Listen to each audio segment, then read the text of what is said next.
terminaram ainda não, mãe? Olha lá, você tirou já. Tirei, eu filmei, agora nós estamos sendo filmado, agora nós vamos filmar de vida, né? Aí depois fez assim.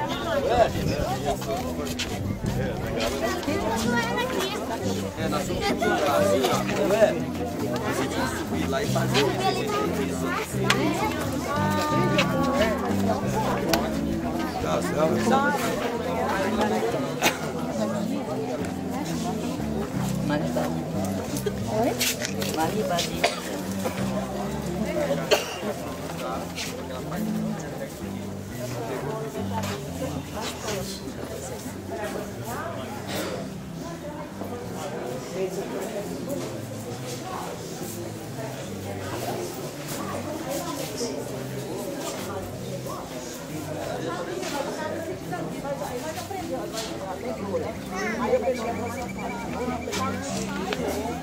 Deixa eu ver aqui.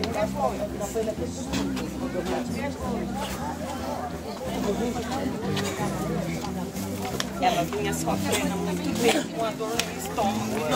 Sou um devoto ao Divino Pai Eterno. No ano passado eu fui na igreja de lá de Trindade. Eu cumpro pagando promessa lá. Eu direto pago os boletos lá.